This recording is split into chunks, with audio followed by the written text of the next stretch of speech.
I'm Cheyendri de Silva. Well, I'm known as Alicia there, and I'm studying the Bachelor of Nursing at the Australian Catholic University in Ballarat. My name is Nishya, Ravichandran, and I'm Head of Operations Australia at Eduko Pathways.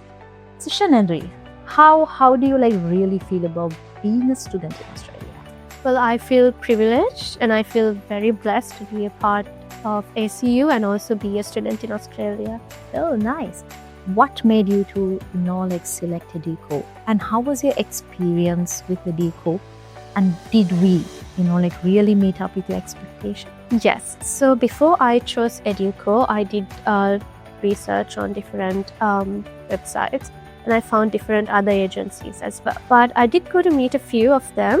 But when I came to you, I think your first impression really struck with me and my father. They were like, she's really helpful.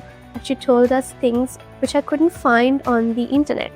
And I was telling my dad that we should go with Nishya, that she seems really, really genuine, that she's really a person I could trust with.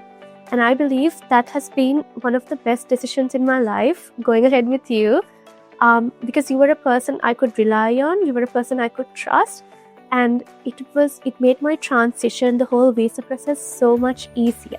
So Michelle, what do you think the major misconceptions students have when they apply to universities in Australia?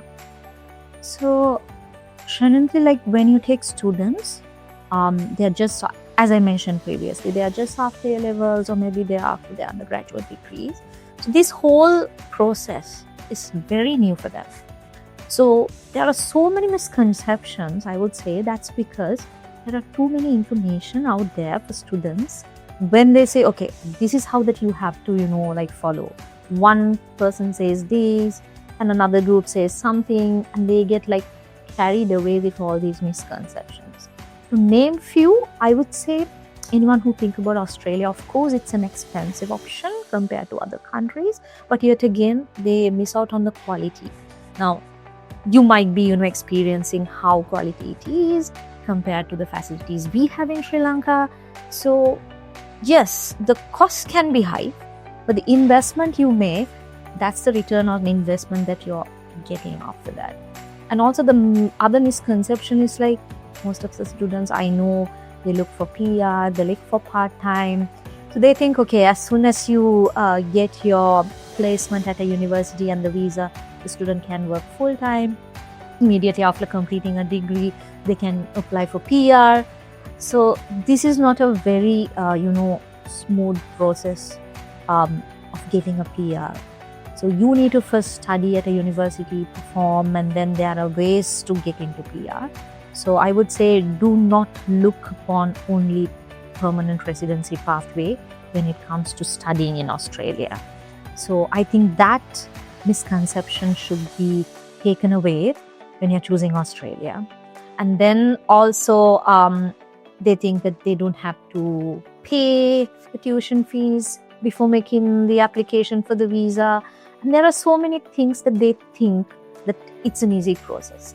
And people say that, okay, once you apply, say for some reason, there are so many rejections. If you do not get the proper advisors, there can be chances that the visas could be rejected.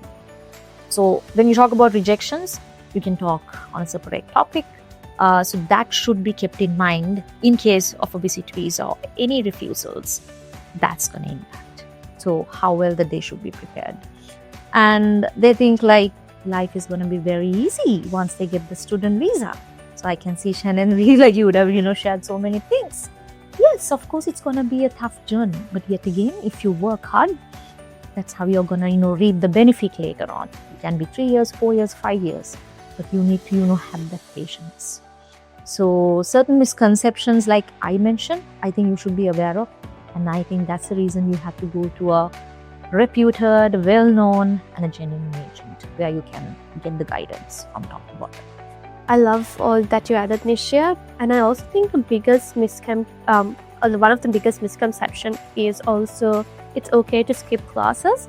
Well, actually, it's not. Attendance plays a major role, and I think students find that they can work instead of coming to uni, which is a very wrong thing. I just mentioned that, right? Because once the student gets the taste of work and earning, They always think that university is very flexible about, leaving them that, room for them to work. No, it's not, as you rightly said. Attendance is compulsory because you're a student, you're not a worker. So therefore, I think that's a very good point that you brought it up. So Cheyendri, I think it's time for us to tap some of the accomplishments that you have, really gained at ACU within a very short time.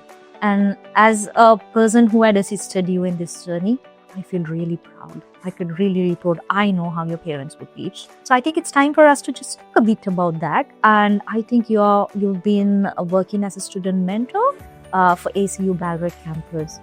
Could we just brush through how any student who wants to, to really look upon getting such a position in the university, how did you really break through it? And what is your experience of being a student mentor? I know it's a really proud moment for us. And then as a Sri Lankan student, I think it's a great, great message that you are here to deliver to all the rest of the students. Could you just share some experience of it, Cheyendri? And by the way, congratulations to you. Thank you, Nishya. Thank you for your kind words. So I just started working as a peer mentor at uni. And so basically a peer mentor is someone who assists first year students. So I work with the first year students. So what we do is basically through first day from the orientation onwards, we do different workshops, we do different programs, and basically what we do is make sure they're okay. And especially me being an international student, my main thing is to make sure that not only the local students, the international students are also okay and that they're comfortable, because it's a new journey for them. It's a big difference for them. It's nothing like Sri Lanka. So it's my job is mainly to make sure that they're okay, that they know the resources they have, that they know who to talk, and I also act as a person they can come and talk to. So that's a major role, and I'm very proud to be representing Sri Lanka as a peer mentor, because it's not something very easy to get.